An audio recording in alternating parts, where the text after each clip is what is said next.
Hi everyone, welcome to the July 20th edition of the TimeformUS Pacecast. I'm David Aragona, and today on the podcast, I'm going to be flying solo. No guests lined up to join me today on this Tuesday afternoon, but I was texting with my co-host Craig a little bit earlier this afternoon, and happy to hear that he's doing well and should likely be returning to this podcast within the next couple of weeks, as long as everything continues to go smoothly with him and his family. Continuing to wish them the best and looking forward to getting Craig back on here to be my co-host. But it's just me today, and I'll be looking back at some racing from the past weekend, and there's quite a bit to go through. I'm going to focus on three venues: Monmouth Park, Saratoga, and Del Mar. And I think it makes sense to begin with that New Jersey venue as we look back at Saturday's Haskell card at Monmouth. That was the race that really had everybody talking on Saturday. The Haskell created quite a bit of controversy with what happened through the stretch of that race. And, it's kind of unfortunate what did transpire because it was shaping up to be a really classic edition of the Haskell, that duel down to the wire between Mandaloun and Hot Rod Charlie. Obviously, Hot Rod Charlie just getting his nose down on the wire first, but they really threw it down in the stretch, and it was just unfortunate what happened about that freak accident as Midnight Bourbon lost the rider Paco Lopez. Happy to report, if you didn't see it already, it was pretty widely shared on social media that everything was fine with both Paco and the horse. People saw Midnight Bourbon gallop out across the wire, everything obviously fine with him, but there was a lot of analysis and hot takes on what happened with that situation as Hot Rod Charlie crossed over in front of Midnight Bourbon, and obviously that forced his disqualification. There's a lot of chatter about whether or not the riders not being able to carry or actually use, I should say, because they are able to carry the whips at Monmouth had anything to do with the incident. And personally, I think all of this analysis and speculation about whether some issue with the equipment caused Hot Rod Charlie to drift in is kind of missing the most obvious takeaway from what happened in this incident, and that's just that Flavien Prat was trying to win the race, and he was clearly, if you watch the head-on, trying to steer Hot Rod Charlie over to engage with Mandaloun. If you especially watch his body language in deep stretch after the incident, he's tugging on the left rein, actually trying to get Hot Rod Charlie to move over even further left because he wanted to intimidate Mandaloun a little bit. He wanted to race ride that foe, and he most importantly wanted Hot Rod Charlie to engage and see Mandaloun so we continue to fight on and hold that horse off.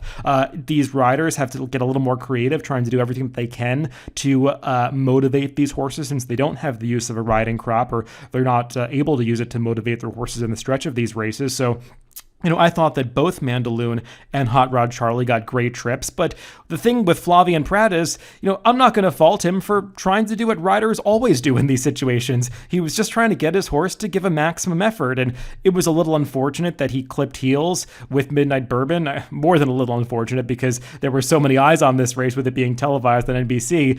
You don't want to see an incident like that occur, because it did look really scary for a second there, and it was kind of a miracle that Midnight Bourbon was able to stay on his feet, because typically when you see horses clip heels that severely, they do take a tumble, and it did seem for a moment like Paco Lopez got trampled. So, it's nice and that all of that was sorted out and everybody's fine, but it is unfortunate that you had such a high-profile race end in such ugly fashion like that.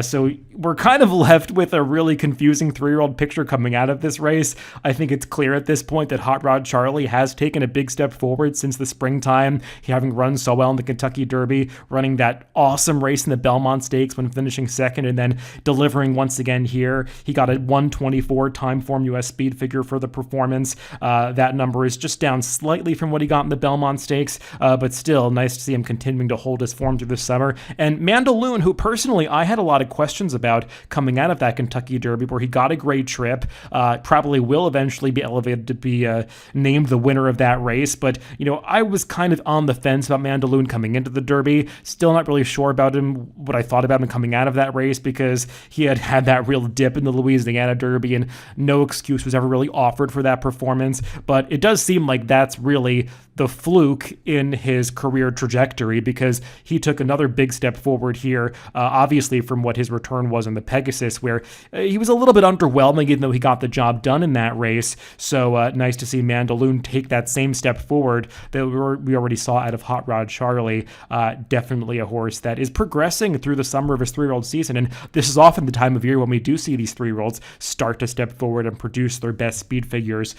So I think that both of these are exciting runners moving forward, but just from a divisional leader standpoint, I don't really know where we're left at this point, because Hot Rod Charlie has been running so well, but he still is without a Grade 1 victory, having not won the Kentucky Derby, lost the Belmont Stakes, and now had this victory taken away from him. And Mandaloun, well, he's a 2-time Grade 1 winner, but both of them will eventually be by disqualification. So it's really hard to know who's the divisional leader at this point. I guess it is Essential Quality, because he's kind of been the steady one, and he's won the Belmont Stakes, so he's coming off that victory, but we'll see what we get from him up at Saratoga when they run the Jim Dandy and Travers a little bit later in the year. So I think it's a really exciting crop of 3-year-olds. I just wish that this race had been run cleanly, because I think we really would have had a memorable Haskell on our hands, and it's just kind of unfortunate that it ended in that ugly incident that we did see on Saturday at Monmouth Park.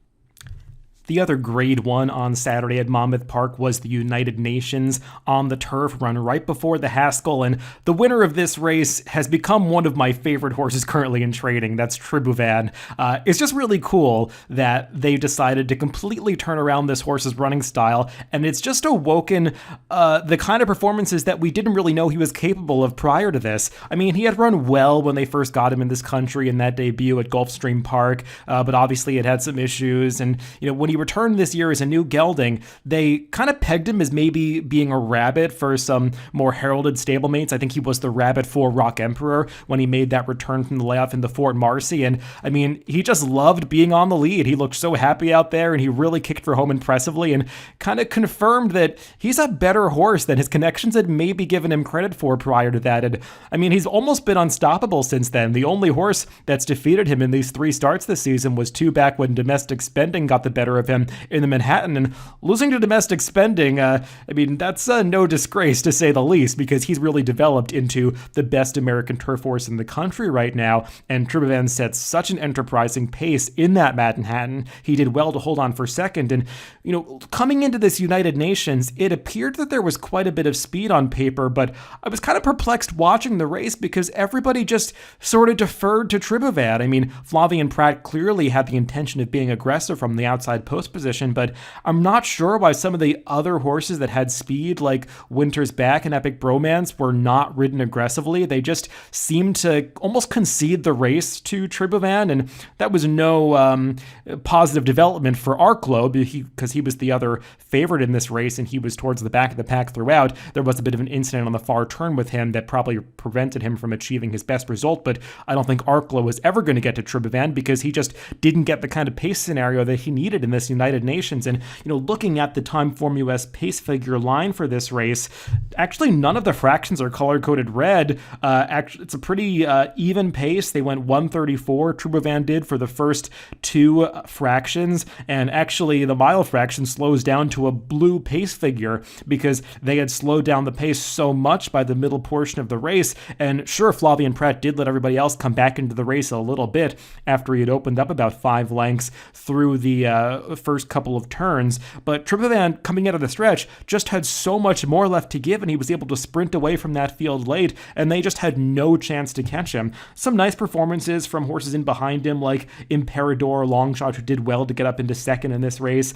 He was probably finishing best of all late, but nobody in this field was any match for Tribhuvan, and I'll be very interested to see what Chad Brown decides to do with him moving forward.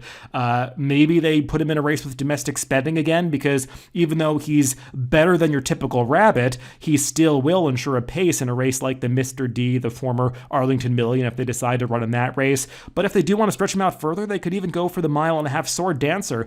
Given the way he finished this race and was able to relax on the front end, I do have some hope about him being able to stretch out a little bit further to try that 1.5 mile distance. So I just really like seeing this horse run. He's just clearly firing on all cylinders right now, so I'll be interested to see where they decide to go with Tribhuvan next.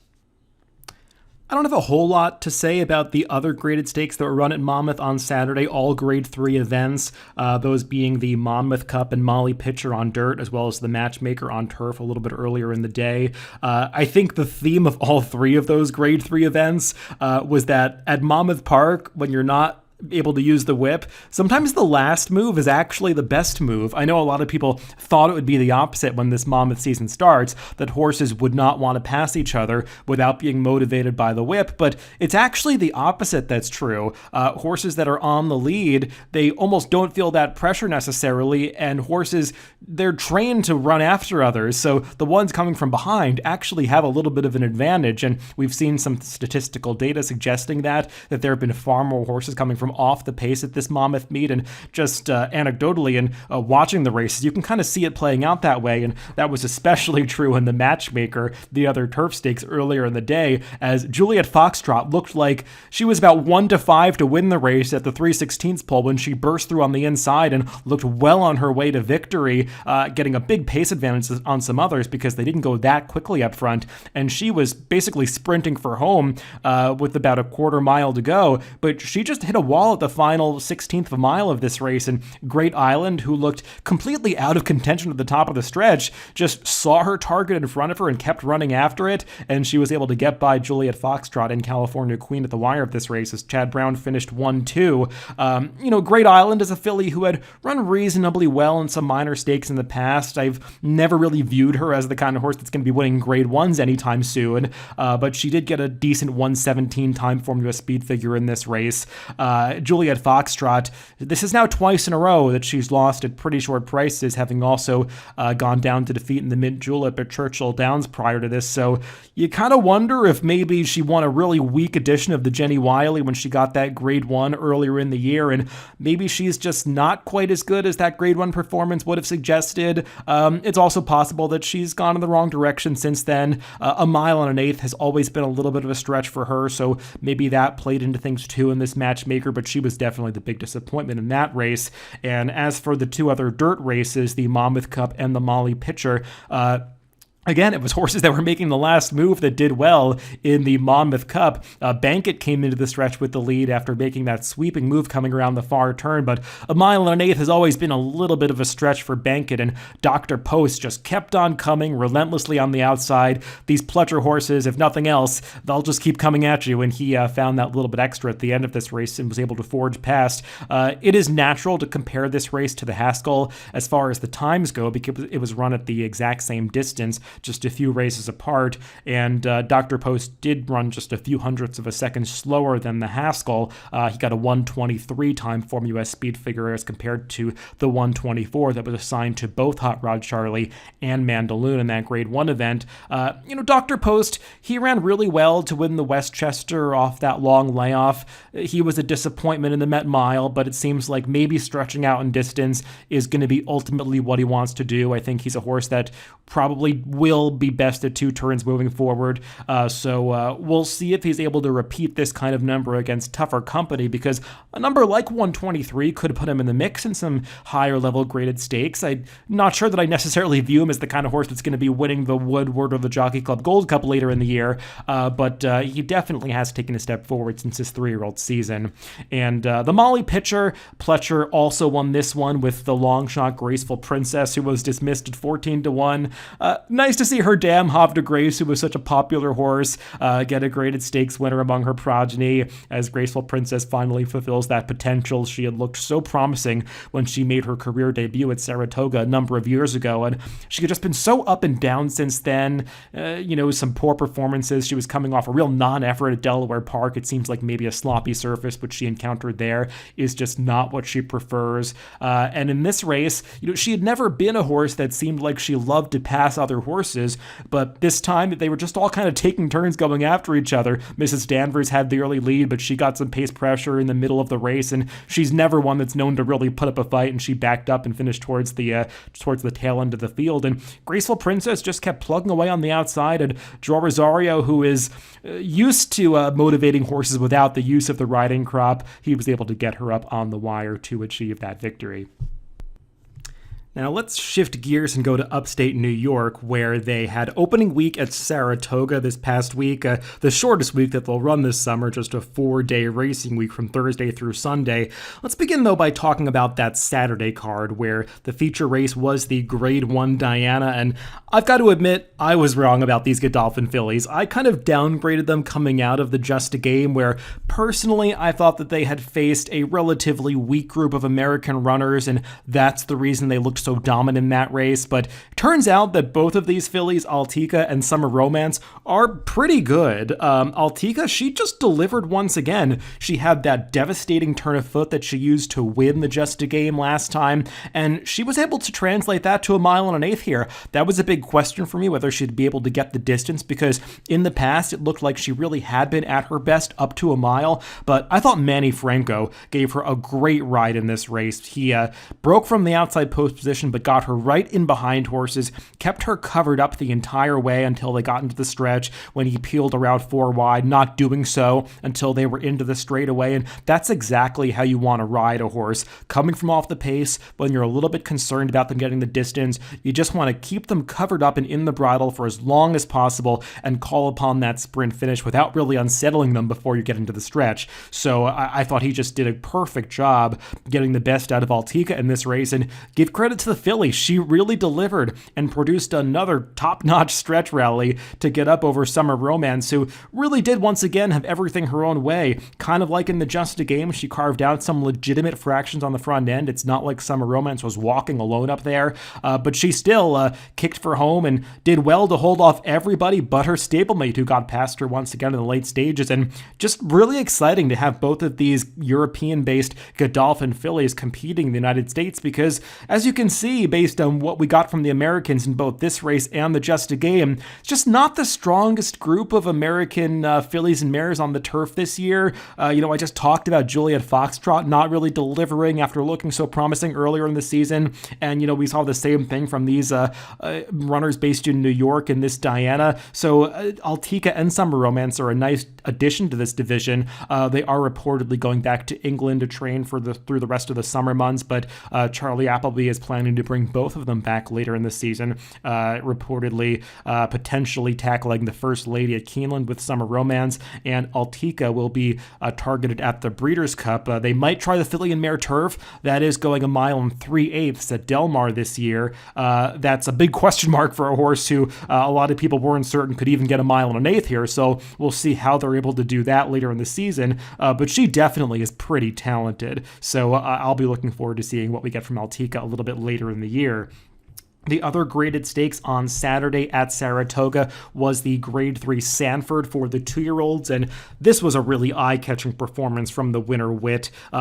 Everybody who was watching the racing on Belmont Stakes Day saw this one's debut in the first race on that card in early June, when he overcame a really troubled beginning to win impressively going away. And it was a really similar story in this Sanford. The start was not quite as disastrous as it was in his debut at Belmont, but if you watch the head on this race, he was pushed in pretty significantly by the horse just to his outside, Candy Landing, who really broke to the left in a pronounced fashion and kind of carried Wit right into the rail. So that's why Wit kind of had to steady back a little bit in the early portion of that race. But once this horse kind of settled into his stride under Irad, I mean, he was just basically taking 2 strides to everybody else's 1 coming around the far turn, and you could see it about the 3/8 pole. He was going to win this race, and he was going to win it by as much as he pleased, because he was moving so well past the leaders, and once they got into the stretch, it was just a question of how far, because he was really powering away from this field. Now, he only got a 98 TimeformUS speed figure for this race,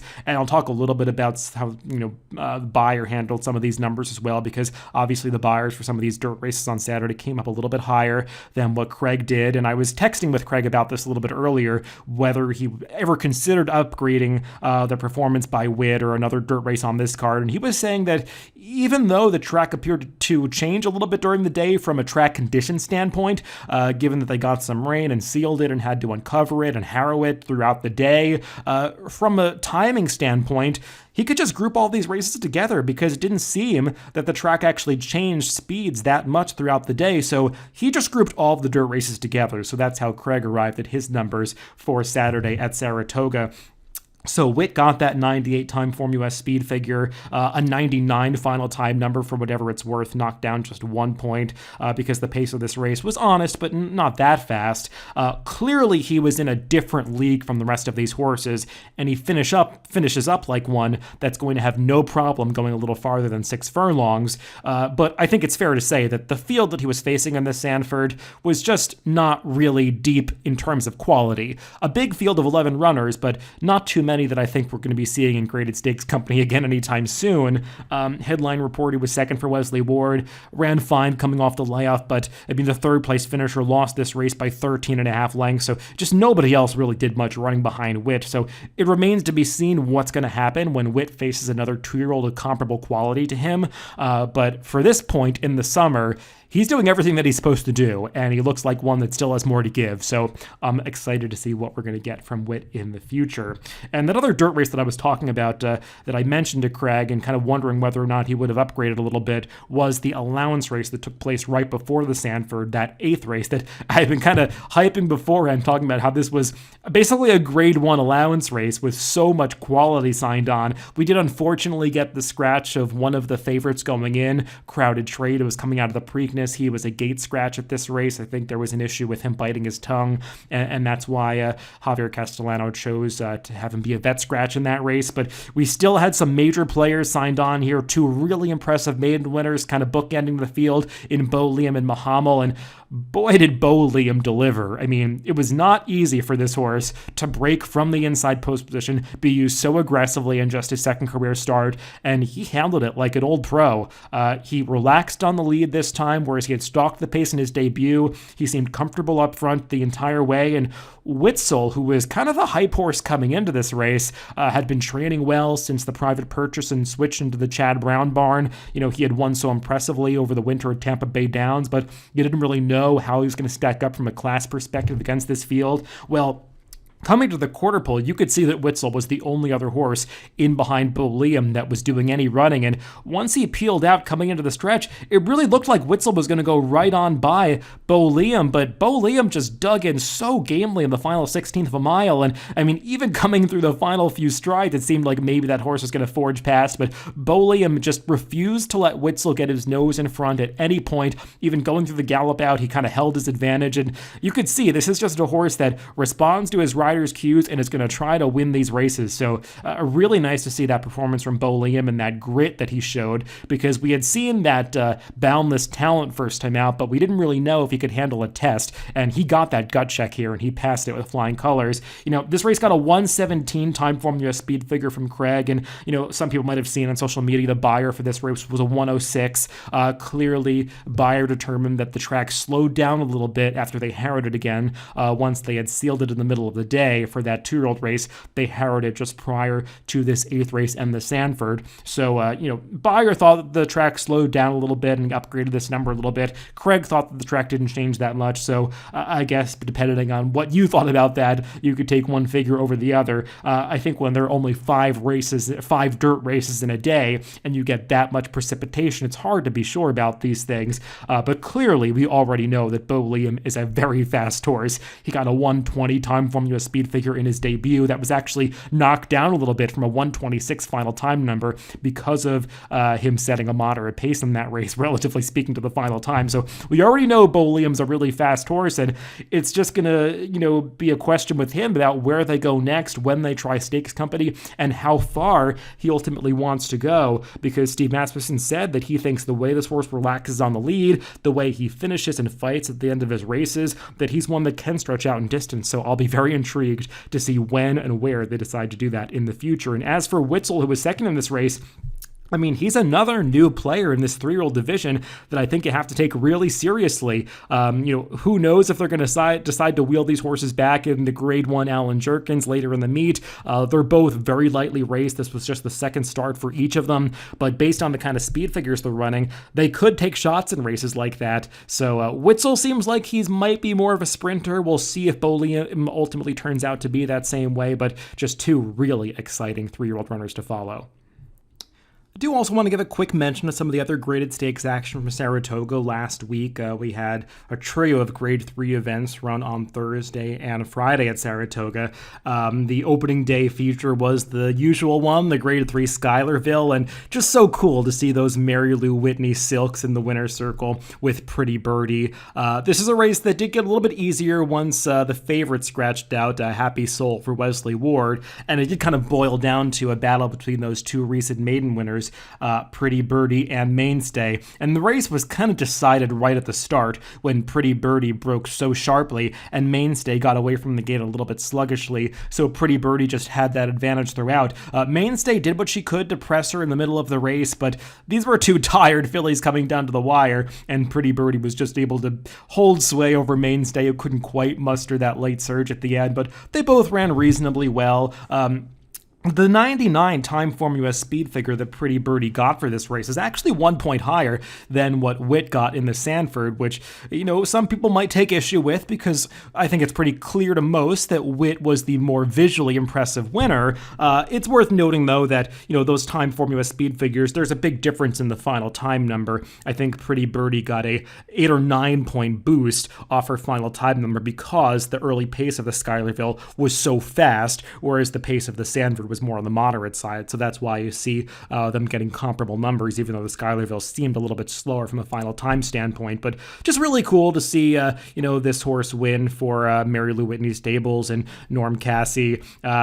Just a nice pedigree on Pretty Birdie, being from that foundation mare for Mary Lou Whitney on both the top side and the bottom side. Her sire Birdsong is produced from that foundation mare, Dear Birdie, the dam of both Birdtown, the Kentucky Oaks winner, and Birdstone, the Belmont Stakes winner, and the same thing on the bottom side. Her dam traces directly back to Dear Birdie. So just a really cool pedigree nugget with Pretty Birdie, and we'll see how good these 2-year-old fillies ultimately turn out to be. Sometimes when you get a little bit later in the summer at Saratoga, some of these fillies do get usurped a little bit, and we saw another pretty promising 2-year-old on that Thursday card at Saratoga in the form of Echo Zulu, who won her debut going 5.5 furlongs on the middle of the day. I think that was the 5th race, the faster of 2 maiden races that were split on that Thursday card. And this Steve Asmussen first-time starter, she was really ready to put forth a nice performance in her debut. Not that live on the board, as another first-time starter took some more money,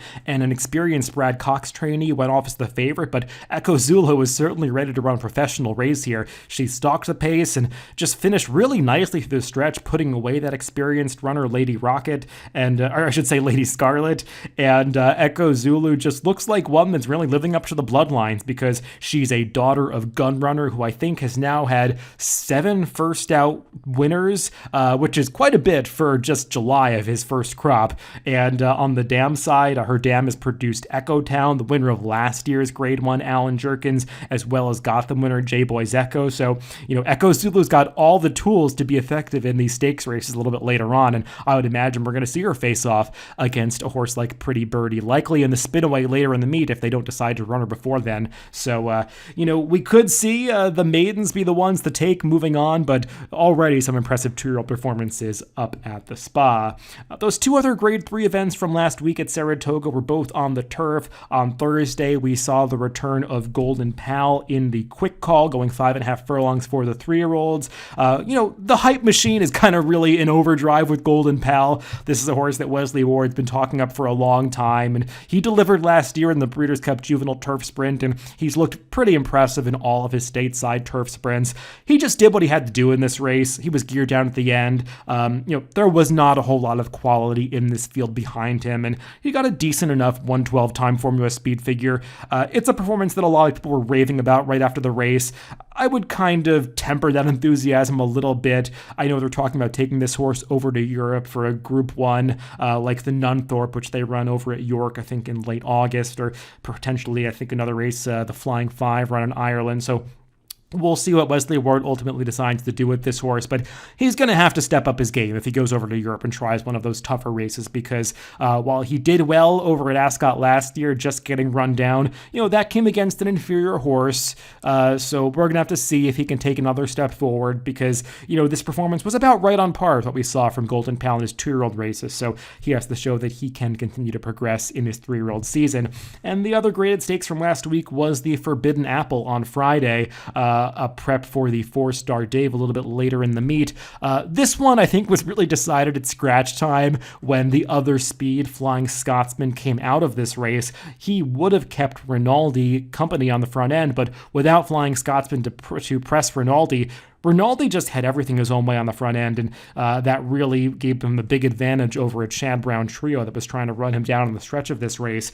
Looking at the TimeformUS pace figure line, none of the fractions are color-coded blue, so it's not like Rinaldi was just walking on the front end, but it was a pace that was well within Rinaldi's comfort zone, and I think that's really important with a front runner, especially on the turf course at Saratoga. Once you get that edge, it's hard to really take it away from a horse when they get comfortable on the lead, and the horses that were chasing for Chad Brown just couldn't quite catch Rinaldi, and Value Proposition probably was the one that was in the best position to do so coming into the stretch, but he's just such a tricky horse to ride, and you could see coming all the way through the lane, Irad Ortiz could never quite get him off the rail and outside of Rinaldi, and Louis Saez was doing his own little bit of race riding by continually drifting out on Rinaldi through the stretch, but Value Proposition is just one of those horses that wants to lug in and hang on the rail throughout the stretch drive and throughout the running of his races, and I think that just kind of spelled defeat for him. And of the Chad Brown runners, perhaps Delaware was the one that ran the best race because he was finishing fastest of all at the end and had more ground to make up than a horse like Value Proposition. But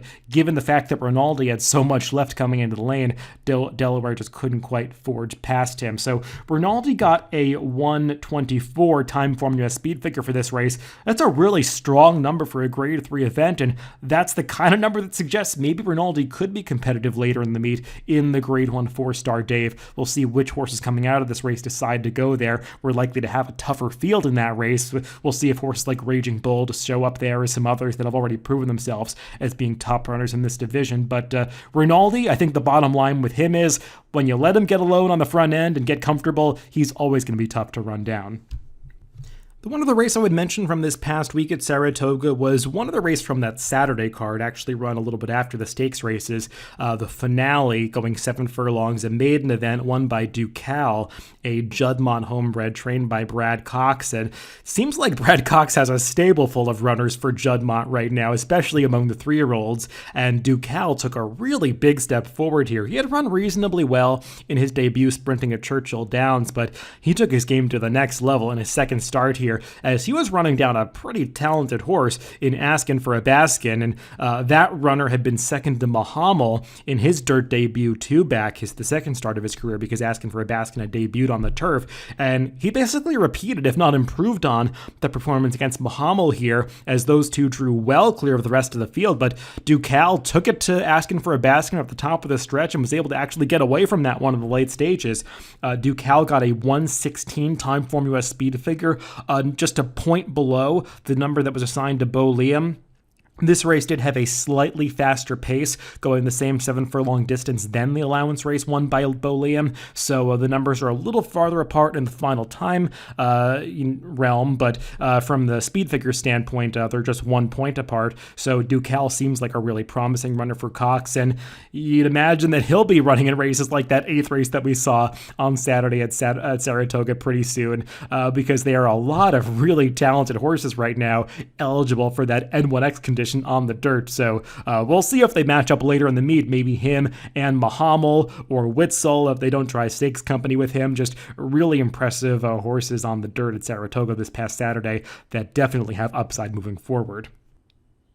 Let's finish things up on this podcast by talking a little bit about opening weekend at Del Mar. The big race there on Saturday, the second day of this 2021 meet, was the Grade 2 San Diego. That is the local prep for the Pacific Classic. That'll be run later in the meet. And the big favorite in this spot was Royal Ship, who was coming off a couple of huge speed figures when he had won the Californian back earlier in the year and was second in the Hollywood Gold Cup, a very narrow second to Country Grammar, who we're likely to see at Saratoga soon. But Royal Ship was trying to prove in this race that he could run that same massive speed figure cutting back in distance going the mile and the 16th. And I think the answer is not quite, because he did lose this race as the favorite. I thought Royal Ship ran fine in defeat, but he just couldn't ever get by Express Train, who probably is a little more at home going this mile and the 16th distance. And also, this was a race that didn't feature the quickest early pace. I know that the opening quarter seems like it was fast, but the pace really moderated considerably midway through the race. And actually, there's a blue color-coded pace figure right in the middle at about the 3/4 mark for this race, indicating that they did slow the race down in the middle portions. And you see that in the TimeformUS pace figure line, where it starts out quicker, takes a dip, and then the fastest pace figures are actually at the end of this race, indicating that most running was done in the stretch. And Express Train, had some horses take shots at him in the lane, but he was pretty game to hold those runners off. He had Royal Ship trying to come up his inside, he had Tripoli on his outside, so a really gutsy performance for Express Train to hold on, though I wouldn't be surprised if it's a different story a little bit later next month in the Pacific Classic. As I said, Royal Ship seems like he's really primed and preferring to go that 1.25 mile distance, whereas Express Train has tried it before and not quite been as successful. He was no match for Royal Ship in the Hollywood Gold Cup earlier in the year, so you would think that Royal Ship would have the advantage stretching back out in distance, but Express Train got the better of him on this day. As for the runner-up Tripoli, who was kind of the one to split those two, finishing second here, he's kind of a funny horse because he had spent most of his career racing on the turf, which makes sense, being a son of Kitten's Joy, but he's one of those rare Kitten's Joys that apparently has a major preference for the dirt because he won that optional claimer last time with the best performance of his career, getting back on the dirt, and, here he ran really well to be second. Didn't look like he was ever going to get by Express Train, who was really digging in the stretch of this race, but he did well to forge past Royal Ship in the late stages, so definitely a nice performance from that runner-up, and we'll probably see all three of these come back in the Pacific Classic later in the month, so it's going to be a test of stamina in that race to see who can get the 1.25 mile distance.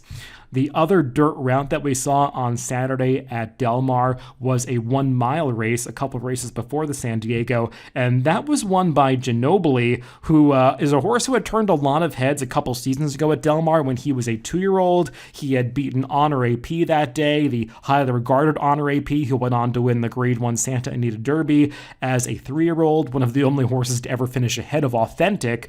Before that won the Kentucky Derby and retired at the end of the year as the Breeders' Cup Classic winner, but Ginobili had kind of had a big dip in his form ever since then. He just never really got back to those top performances as a 2-year-old. I think he ran one fine race in the San Vicente early in his 3-year-old season, but he had really not been doing very well as of late, and his trainer, Richard Baltes, I would assume out of just some desperation, tried to put blinkers on here and stretch him out in distance a little bit, and he just looked like a completely different horse on Saturday at Del Mar. He was breaking from the outside post, which is not easy going a mile. He was right in the bridle from the start, kind of tugged Joe Bravo to the lead at about the half-mile pole, and, the race was over at that point. He just opened up on this field, ran them all off their feet with that early move, and nobody else could get back in the race at any point, and he was actually extending his advantage through the stretch, winning by nearly 10 lengths at the end of this race. So the TimeformUS speed figure he was assigned is a 128, which is the highest number that we saw anywhere this entire week. Actually, that was 7 points higher than the number that Express Train got in the San Diego. Express Train got a 121 for that Grade 2 victory. Now, Ginobili did get a bit of a pace bonus for this race because the final time number was still fast, a 123, but the early pace of this race was so quick that he got that 5-point bonus up to a 128. Now, it is worth noting that you'll see the early fractions when you watch the replay, 21 and 4, 45. That's a much faster pace than what we saw in the San Diego, but it is worth noting for these 1 mile races on the dirt course at Del Mar, there is a pretty substantial run-up. I looked it up in Equibase. It's 200 feet, so that's why you see a very fast opening quarter for these 1 mile races at Del Mar. So I would take that with a little bit of a grain of salt, but clearly Ginobili was running pretty fast on the front end, and you saw that pace take its toll on everybody else, except for the winner. So, he's never been a trustworthy horse before. We'll see if he's able to get back to this performance in the future, but definitely one that has a lot of ability on his day. We'll just see if it's going to be his day the next time that he runs. Couple other races to talk about from last week at Del Mar. One was the graded stakes run on Sunday. That was the Cougar II grade 3 event going 1.5 miles on the dirt course. And, Tes A Magician got the job done in this race. Nice to see him validate his runner-up finish from last month in the Brooklyn. That was a race where he finished well behind the impressive winner of that race, Lone Rock. And Tes A Magician definitely flattered Lone Rock coming out of that drubbing to win this race pretty decisively. Not as visually impressive as some of Tes A Magician's other victories in California. It was a little more workmanlike. He got a real challenge in upper stretch and turned another foe away to get it done. But it was a decent enough effort. I have not seen the TimeformUS speed figure yet. I think the buyer for this race was a 95, so kind of around where Tes A Magician usually runs. But definitely improvement on his performance from last month in the Brooklyn, so definitely kind of heightens the anticipation and excitement for Lone Rock making his return to the races. I think he's tentatively scheduled to run in the Birdstone, going 1.75 miles at Saratoga in a couple weeks, so I'll be looking forward to seeing what he does in that race. But Tes A Magician, definitely the leader of this marathon division out in California. Just feels like maybe there are some tougher runners in that division on other circuits. Finally, one more race to mention from Del Mar was an allowance race from Friday. Just that kind of caught my eye because it's a horse that I had forgotten about, and that was the 18-1 winner of a non-winners of one other than Team Merchants for Doug ONeill. This is a horse who had been competing on the East Coast last year and was a pretty impressive winner of a maiden race the last weekend at Saratoga, and what looked like a really live maiden race at the time and kind of turned out to be so, as Team Merchants beat the very highly regarded first-time starter Speaker's Corner, as well as 10 for 10, who would go on to win some races later in the year and be second in the Remsen at the very end of his season. 10 for 10 actually recently just returned in that allowance race that was won by Bo Liam. And here we saw the return of Team Merchants for Doug ONeill, and this was a pretty impressive performance. He only got a 1:11 TimeformUS speed figure, but I thought this was a horse that ran pretty well within the context of the race because he ranged up pretty menacingly coming around the far turn and looked like he was going to go on and win this race by a couple of lengths. Got a little leg weary late, and the runner-up in this race, who was a good horse, a 4-year-old, was battling back inside of him and trying to kind of regain some position on him. But, Team Merchants did well to gamely hold that horse at bay throughout the stretch run of this race. And, just a horse that put forth a really solid return and might be able to take a step forward when he comes back for his second start off the layoff. And like I said, just one that had shown a lot of promise as a 2-year-old, and a horse that I think you shouldn't forget about given that he's got a race under his belt now. So I'll be looking forward to seeing what we get from this son of Nyquist in the upcoming months. Well, that's all the racing to recap for this week. Thanks for putting up with just me this week. I'll try to get a guest back on to join me for the handicapping show on Friday when we do the TimeformUS forecast. But remember, you can always listen to these podcasts on DRF.com, Apple Podcasts, Spotify, and YouTube, wherever you get your podcasts. Just make sure to subscribe to the Daily Racing Form channel. Thanks for tuning in this week, and make sure to catch the TimeformUS forecast coming up on Friday.